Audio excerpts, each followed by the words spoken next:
Assalamualaikum warahmatullahi wabarakatuh. Selamat pagi teman-teman, bagaimana kabarnya? Saya harap kalian semua baik-baik saja ya. Pada kesempatan pada siang hari ini, kami dari kelompok 6 akan menjelaskan materi mengenai gangguan fungsi pengenalan mata kuliah psikopatologi dan rehabilitasi Islam yang diampu oleh Ibu Dewi Kurunaini, Program Studi Psikologi, Fakultas Psikologi dan Kesehatan Universitas Islam Negeri Wali Songo Semarang, yang beranggotakan yang pertama ada Sevi Dwi Setiana, lalu ada saya sendiri Nadia Putri Anggreni, dan yang terakhir ada Krosita Nabila Sofi Fani. Selamat menyaksikan. Oke, pokok pembahasan yang akan kita bahas pada pagi hari ini adalah yang pertama ada pengertian gangguan fungsi pengenalan, lalu ada gejala, jenis, dan pengobatan gangguan fungsi pengenalan. Baik, materi yang pertama mengenai tentang pengertian gangguan fungsi pengenalan. Apa sih gangguan fungsi pengenalan itu? Nah, gangguan fungsi pengenalan sendiri ini merupakan jenis gangguan yang muncul dengan ditandai kesulitan menilai realitas atau membedakan kejadian nyata dengan imajinasi. Jenis gangguan ini seringkali disebut dengan gangguan psikosis. Nah, gangguan ini menyebabkan seseorang mempersepsikan dan menginterpretasikan berbagai hal yang secara tidak wajar. Persepsi ini seringkali bertolak belakang dibandingkan dengan persepsi normal orang-orang pada umumnya. Nah, secara singkat, psikosis ditandai dengan adanya persepsi kenyataan yang tidak baik. Mereka yang mengalami psikosis dapat menunjukkan gejala berupa halusinasi atau delusi. Nah, pengalaman ini dapat menakutkan dan juga tidak menutup kemungkinan bahwa seseorang yang mengalami psikosis dapat melukai diri sendiri atau self-harm atau orang lain. Oleh sebab itu, seseorang yang mengalami kondisi tersebut untuk segera mungkin mencari bantuan dan mendapat pelayanan kesehatan yang sesuai dengan keluhan yang dirasakan. Nah, secara medis, gangguan psikosis ini digambarkan sebagai kondisi ketika terjadi disfungsi pada bagian otak yang mengakibatkan penderita mengalami kesulitan dalam membedakan realita dengan imajinasi. Psikosis dapat muncul dikarenakan beberapa faktor, namun belum diketahui secara jelas karena selain merupakan gejala dari suatu penyakit, psikosis juga dapat dipicu karena konsumsi obat-obatan terlarang, pola tidur yang berantakan, dan faktor lingkungan. Baik, pengobatan yang dapat ditempuh oleh pasien psikosis dapat dengan terapi kognitif atau terapi CBT yang ditunjukkan untuk melatih pola pikir pasien. Bisa juga menggunakan pengobatan farmakologi dengan pemberian obat yang bertujuan untuk mengontrol kondisi pasien dan juga mencegah munculnya episode serangan lanjutan. Baik, materi selanjutnya mengenai tentang jenis, gejala, dan upaya penanganan atau penyembuhan pada gangguan fungsi pengenalan. Nah, yang pertama ada pseudohalusinasi. Nah, pseudohalusinasi ini merupakan peristiwa yang dihayati sebagai tanggapan dan bukan sebagai sepertinya satu pengamatan atau pengamatan semu. Ini merupakan satu tanggapan yang spontan. Pseudohalusinasi ini sering muncul sendiri di luar kontrol kemauan kita dengan bagian-bagian detail indrawi yang sangat jelas. Pseudohalusinasi itu pada umumnya dimuati oleh emosi-emosi yang kuat. Jadi padanya ada nilai perasaan yang tinggi sekali. Nah, seorang penderita pseudohalusinasi itu mengetahui bahwa segala sesuatu yang dilihat atau didengar itu bukanlah kenyataan. Akan tetapi dia tidak bisa melepaskan diri dari belenggu-belenggu tanggapan tersebut. Kita ambil contoh, ada seorang pasien depresif dengan kecemasan-kecemasan yang kronis. Dia selalu melihat iring-iringan keranda orang mati, melihat api neraka yang menyala berkobar-kobar yang akan membakar dirinya, lalu melihat orang-orang yang dirobek-robek dan dianiaya, mendengar suara-suara ancaman yang mengandung maut, dan lain-lain. Dia menyadari bahwa gambaran-gambaran tanggapan tadi tidak ada dan bukan merupakan kenyataan, akan tetapi dia tidak bisa melepaskan diri dari tangkapan cakar-cakar tanggapan yang serba mengerikan yang tampaknya akan menerkam dirinya. Nah, semua gambaran itu segaris dengan fantasi-fantasi dari kecemasannya tadi. Maka apabila si penderita menjadi sembuh, akan hilanglah semua halusinasi dan pseudohalusinasinya. Selanjutnya, halusinasi. Halusinasi ini adalah hilangnya kemampuan manusia dalam membedakan rangsangan internal yang ada dalam pikiran maupun rangsangan eksternal yang ada di dunia luar. Pasien memberi persepsi atau pendapat tentang lingkungan tanpa adanya objek ataupun rangsangan yang nyata. Lalu ada penyebab halusinasi. Nah, di sini ada dua faktor. Yang pertama faktor predisposisi dan yang kedua ada faktor presipitasi. Yang pertama itu ada faktor predisposisi menurut Erlinacia tahun 2010. Yaitu yang pertama ada biologis, gangguan perkembangan dan fungsi otak. Susunan syaraf-syaraf pusat dapat menimbulkan gangguan realitas seperti hambatan dalam belajar, berbicara, daya ingat, dan lain sebagainya. Dan yang kedua ada psikologis, keluarga pengasuh yang tidak mendukung seperti broken home, overprotective, diktator, dan lainnya, serta lingkungan klien sangat mempengaruhi respons psikologis klien. Sikap ataupun keadaan yang dapat mempengaruhi gangguan orientasi realitas adalah penolakan atau tindakan kekerasan dalam rentang kehidupan klien. Lalu yang ketiga ada sosial budaya. Kondisi sosial budaya mempengaruhi gangguan orientasi realita di mana terjadi kemiskinan, konflik sosial budaya seperti perang, kerusuhan, bencana alam, dan kehidupan terisolasi yang disertai stres. Lalu yang kedua ada faktor presipitasi. Faktor ini yaitu stimulus yang dipersepsikan oleh individu sebagai tantangan, ancaman, ataupun tuntutan yang memerlukan energi ekstra untuk menghadapinya. Ada rangsangan dari lingkungan seperti partisipasi klien dalam kelompok, terlalu lama tidak diajak berkomunikasi, objek yang ada di lingkungan, dan juga suasana sepi atau terisolasi sering menjadi pencetus terjadinya halusinasi. Selanjutnya ada jenis-jenis halusinasi menurut Joseph tahun 2007. Yang pertama ada halusinasi pendengaran atau auditif akustik. Jadi halusinasi ini yaitu karena adanya persepsi yang salah berupa bunyi dengingan ataupun suara bising yang tidak mempunyai arti. Biasanya halusinasi ini dialami oleh penderita gangguan mental. Lalu yang kedua ada halusinasi penglihatan atau visual optik. Halusinasi ini lebih sering terjadi pada keadaan delirium atau penyakit organik. Biasanya sering muncul bersamaan dengan penurunan kesadaran dan juga menimbulkan rasa takut akibat gambaran-gambaran yang mengerikan.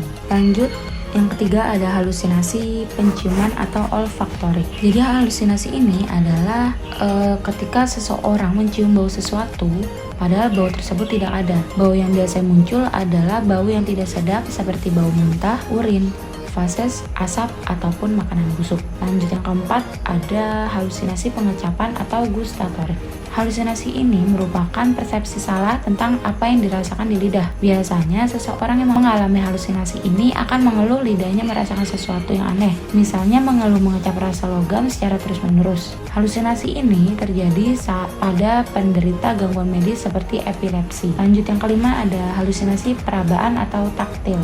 Halusinasi ini merasa diraba, disentuh, ditiup, atau seperti ada ulat yang bergerak di bawah kulit, terutama pada keadaan delirium toksis dan skizofrenia. Lanjut yang keenam ada halusinasi seksual. Halusinasi ini termasuk halusinasi raba. Penderita merasa diraba dan diperkosa sering pada skizofrenia dengan waham kebesaran terutama mengenai organ-organ. Lalu yang terakhir ada halusinasi kinestetik. Penderita merasa badannya bergerak-bergerak dalam suatu ruang atau anggota badannya bergerak, misalnya pantom fenomenon atau tungkai yang diamputasi selalu bergerak-gerak atau pantomim. Sering pada skizofrenia dalam keadaan toksik tertentu akibat pemakaian obat tertentu. Selanjutnya ada penanganan halusinasi menurut Kelly tahun 2014. Yang pertama ada menghardik halusinasi. Jadi klien itu dilatih untuk mencoba mengatakan seperti ini, saya tidak mau mendengar, dan juga seperti saya tidak mau melihat. Ini dianjurkan untuk dilakukan bila halusinasi muncul setiap saat. Bantu pasien mengenal halusinasi, jelaskan cara-cara kontrol halusinasi, dan juga ajarkan pasien mengontrol halusinasi dengan cara pertama yaitu menghardik halusinasi. Lalu yang kedua menggunakan obat. Salah satu penyebab munculnya halusinasi ini adalah akibat ketidakseimbangan neurotransmitter di syaraf. Untuk itu, klien juga perlu diberi penjelasan bagaimana kerja obat dapat mengatasi halusinasi serta bagaimana mengkonsumsi obat secara tepat sehingga tujuan pengobatan tercapai secara optimal. Lalu yang ketiga ada berinteraksi dengan orang lain. Klien dianjurkan meningkatkan keterampilan hubungan sosialnya. Dengan meningkatkan intensitas interaksi sosialnya, klien akan dapat memvalidasi persepsinya pada orang lain. Klien juga mengalami peningkatan stimulus eksternal jika berhubungan dengan orang lain. Lanjut yang terakhir yaitu perlu beraktivitas secara teratur dengan menyusun kegiatan harian. Kebanyakan halusinasi muncul akibat banyaknya waktu luang yang tidak dimanfaatkan dengan baik oleh klien. Jadi, klien akhirnya asyik dengan halusinasinya. Untuk itu, klien perlu dilatih menyusun rencana kegiatan dari pagi sejak bangun pagi sampai malam menjelang tidur dengan kegiatan yang lebih bermanfaat. Penjelasan selanjutnya adalah mengenai delusi atau waham. Delusi sendiri merupakan jenis gangguan psikosis yang mengakibatkan individu merasa atau memegang suatu keyakinan yang sebenarnya itu tidak akurat atau bahkan salah. Pasien dengan delusi akan terus-menerus mempercayai keyakinan tersebut, entah itu palsu atau benar, dan akan mempertahankannya terlepas dari adanya bukti objektif yang menentangnya atau tidak. Keyakinan ini akan terus-menerus dipercayai dalam kurun waktu tertentu, padahal asumsi tersebut tidak didukung oleh dasar atau bukti yang nyata. Delusi atau waham ini merupakan jenis dari gangguan patologi. Kemudian kita berlanjut ke faktor penyebab delusi. Faktor di sini akan dibagi menjadi 3. Yang pertama ada faktor genetik, seperti kebanyakan gangguan psikis lainnya. Faktor genetik juga akan berpengaruh pada munculnya gangguan delusi. Lalu yang kedua ada faktor gender. Individu dengan gangguan delusi cenderung berjenis kelamin perempuan daripada laki-laki. Seringkali ditemui pada orang yang kurang beruntung dalam hal sosial dan ekonomi. Namun, pada jenis gangguan delusi cemburu lebih banyak ditemui laki-laki dibanding perempuan. Lalu faktor yang terakhir ada faktor usia. Saat mendapat diagnosis delusi, laki-laki cenderung mendapatkannya lebih dulu daripada perempuan. Laki-laki cenderung mengalami gangguan delusi lebih awal dibandingkan perempuan ketika memasuki usia tua. Pembahasan selanjutnya mengenai jenis-jenis delusi. Delusi yang pertama ada delusi erotomanik. Jenis delusi ini menggambarkan bahwa penyintasnya merasa amat dicintai oleh orang lain. Umumnya merasa dicintai oleh sosok yang terkenal. Munculnya gejala delusi ini seringkali muncul secara tiba-tiba. Media yang digunakan untuk berhubungan dengan objek delusinya biasanya dilakukan dengan surat, telepon, mengawasi, menguntit, atau mengintai. Walaupun pada kenyataannya, orang dengan delusi ini cenderung merahasiakan gangguannya. Orang dengan delusi ini cenderung hidup terisolasi dari masyarakat, mencoba menarik diri dari hubungan sosial, dan biasanya memilih untuk hidup sendirian. Contoh kasus dari delusi ini adalah ketika seorang laki-laki bernama A merasa amat dicintai oleh perempuan yang bernama B yang sudah memiliki pasangan. A akan mencoba membunuh pasangan B tersebut karena merasa menjadi penghalang terjalinnya hubungan mereka. Lalu jenis delusi yang kedua ada delusi grandios. Jenis delusi ini seringkali disebut dengan delusi megalomania. Orang dengan delusi jenis ini akan berhayal memiliki status sosial yang tinggi, menjadi tokoh terkenal, dan merasa memiliki kekuasaan yang besar. Gejala paling umum ditemui adalah kerap membual, melebih-lebihkan hal yang sedang dibicarakan, dan menyombongkan diri. Orang dengan jenis gangguan delusi ini cenderung memiliki sifat impulsif dan tidak realistis tentang mimpi-mimpinya. Contoh kasusnya adalah ketika ada seseorang mengaku bahwa ia adalah seorang nabi yang membawa ajaran kebenaran. Ia akan mengemukakan telah mendapat wahyu Tuhan dan diperintahkan untuk menyadarkan umat manusia agar bergabung dengan sektenya. Kemudian, jenis delusi selanjutnya ada delusi pencemburu. Jenis delusi ini berkaitan erat dengan permasalahan kesetiaan pasangan. Maka dari itu, delusi ini kerap kali disebut sebagai paranoia konjugal atau sindrom Othello. Pada jenis delusi ini, laki-laki lebih besar kemungkinan mengalaminya dibanding wanita. Namun, prevalensinya sangat rendah, yakni sebesar 0,2% dari semua pasien psikiatrik. Gejala sering muncul tiba-tiba dan menghilang begitu saja setelah berpisah dari pasangan. Dampak buruk dari jenis delusi ini adalah timbulnya kekerasan fisik maupun verbal yang dilakukan terhadap pasangan. Contoh kasusnya adalah ketika A mencurigai B telah berselingkuh dengan sahabatnya sendiri. A akan melakukan apa saja agar membuktikan bahwa B benar-benar selingkuh, bahkan jika harus menyiksa B secara fisik maupun mental supaya B mau mengaku. Kemudian, jenis delusi selanjutnya adalah delusi kejar. Jenis delusi ini membuat penyintasnya seakan-akan menjadi korban dalam suatu persekongkolan jahat, merasa diikuti, atau menjadi sasaran dari sebuah kejahatan. Jenis delusi ini paling sering ditemui dibanding jenis delusi yang lainnya. Orang dengan delusi ini seringkali membenci atau marah pada seseorang yang melakukan kekerasan pada orang lain yang diyakininya akan menyerang dirinya juga. Contoh kasus Ketika A melihat B sedang dianiaya oleh sekomplotan penjahat, ia akan menghindari komplotan tersebut karena merasa akan menjadi korban selanjutnya. Lalu jenis delusi yang terakhir ada delusi somatik. Jenis delusi ini membuat penyintasnya merasa ada yang salah dalam tubuhnya. Penyintas delusi somatik akan merasa memiliki penyakit atau keanehan dalam tubuhnya, namun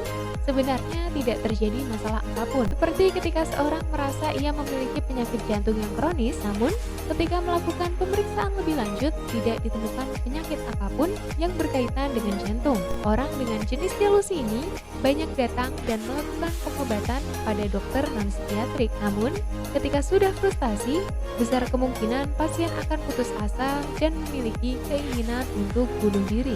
Kemudian, pembahasan selanjutnya mengenai penanganan pada orang dengan delusi. Kita dapat melakukannya dengan dua cara, yaitu dengan pendekatan pengobatan farmakologi maupun dengan pendekatan psikoterapi. Jika memilih dengan pengobatan farmakologi, dokter akan memberikan pengobatan antipsikotik secara farmakologi yang dapat mengurangi dan berkemungkinan menghilangkan delusi pada pasien. Pengobatan ini juga akan mengurangi gejala gangguan mental seperti kecemasan, episode marah, dan gangguan tidur. Lalu, jika menggunakan pengobatan psikoterapi, kebanyakan pengobatan ini dilakukan pada pasien dengan gangguan delusi yang perlu dibersamai dengan pengobatan farmakologi juga. Hal ini dimaksudkan untuk mendapatkan hasil yang maksimal untuk mengobati orang dengan gangguan delusi. Pada proses psikoterapi, terapis akan menghindari konfrontasi panas dengan pasien tentang isi delusi mereka, tapi terapis akan merefleksikan kenyataan kepada pasien di waktu yang tepat. Ketika ditemui kasus bahwa pasien keras kepala, terapis akan meminta bantuan dokter farmakologinya untuk membantu pasien dan mengarahkannya ke kehidupan yang lebih bahagia dan membiarkan mereka hidup secara damai dengan delusi mereka. Materi selanjutnya mengenai tentang Unity of Senses. Nah, dalam surah Al-Fussilat ayat 51 yang berbunyi, A'udzu billahi minasyaitonir rajim. Bismillahirrahmanirrahim. Masahu wa idza bijanibihi wa na'a a'radul insani ala an amna wa idza aridin du'ain fadusyarru, yang artinya, dan apabila kami berikan nikmat kepada manusia, dia berpaling dan menjauhkan diri dengan sombong, tetapi apabila ditimpa malapetaka maka dia banyak berdoa. Nah, ayat ini menerangkan bahwa sifat tidak baik manusia yang lain ialah jika mereka diberi rahmat dan karunia, mereka asyik dengan rahmat dan karunia itu. Mereka terlalu senang dan bahagia sehingga mereka lupa akan sumber rahmat dan karunia tersebut. Bahkan kadang-kadang mereka bertindak lebih jauh dari itu. Mereka menggunakan rahmat dan karunia itu untuk menantang dan menghancurkan agama Allah. Mereka membuat kerusakan di bumi, memutuskan silaturahmi dengan manusia yang lain yang diperintahkan Allah untuk menghubungkannya. Mereka merasa telah menjadi orang yang berkuasa sehingga orang lain yang berada di bawah berkuasanya wajib hormat dan mengabdi kepadanya. Nah, mereka telah lupa bahwa mereka adalah manusia yang harus bertindak sesuai dengan kodratnya, yaitu hanya dapat hidup dengan pertolongan manusia yang lain serta pertolongan yang maha menolong, yaitu Allah Subhanahu wa Ta'ala. Sebaliknya, jika mereka ditimpa musibah atau malapetaka, mereka kembali mengingat Allah. Mereka berdoa kepada Allah dalam keadaan berbaring, duduk, berdiri, berjalan, dan dalam keadaan bagaimanapun. Bahkan mereka berjanji dan bersumpah dengan menyebut nama Allah. Jika mereka dihindarkan dari musibah dan malapetaka itu, mereka menjadi orang-orang yang beriman. Berkaitan dengan materi gangguan fungsi pengenalan atau gangguan psikosis ini, kandungan ayat berbunyi banyak berdoa seakan mengajak kita baik dalam kondisi penuh nikmat maupun dalam kondisi sulit untuk selalu berdoa memohon ampunan kepada Allah Subhanahu wa Ta'ala. Terlebih berkaitan dengan penyakit psikosis yang datang dan dianggap sebagai cobaan bagi pasien. Ada baiknya pasien maupun pihak keluarga untuk senantiasa berdoa memohon kesembuhan kepada Allah Subhanahu wa Ta'ala agar penyakit atau gejala yang diderita segera diangkat dan sembuh. Amin Allahumma amin. Baik, saya akan membacakan mengenai kesimpulan pada materi pagi hari ini. Nah, gangguan fungsi pengenalan merupakan jenis gangguan yang muncul dengan ditandai kesulitan menilai realitas atau membedakan kejadian nyata dengan imajinasi. Jenis gangguan ini seringkali disebut dengan gangguan psikosis. Mereka yang mengalami psikosis dapat menunjukkan gejala berupa halusinasi atau delusi. Nah, gejala lain yang biasanya muncul diantaranya ada rasa cemas berlebih, dipenuhi rasa curiga, sulit fokus dan berkonsentrasi, mengalami gangguan mood, murung, menarik diri dari lingkungan dan pergaulan, depresi dan lain sebagainya. Baik, materi mengenai gangguan fungsi pengenalan sudah dijelaskan semua oleh kelompok kami. Apabila ada pertanyaan, silakan tulis di Google Form yang sudah disediakan oleh kelompok kami. Terima kasih yang sudah mendengarkan dan menyaksikan presentasi kelompok 6 ini. Mohon maaf bila ada kesalahan kata baik dalam pengucapan atau dalam pengeditan video ini. Kami dari kelompok 6 pamit undur diri. Terima kasih sekali lagi. Jangan lupa like dan subscribe akun YouTube ini. Wassalamualaikum warahmatullahi wabarakatuh. See you.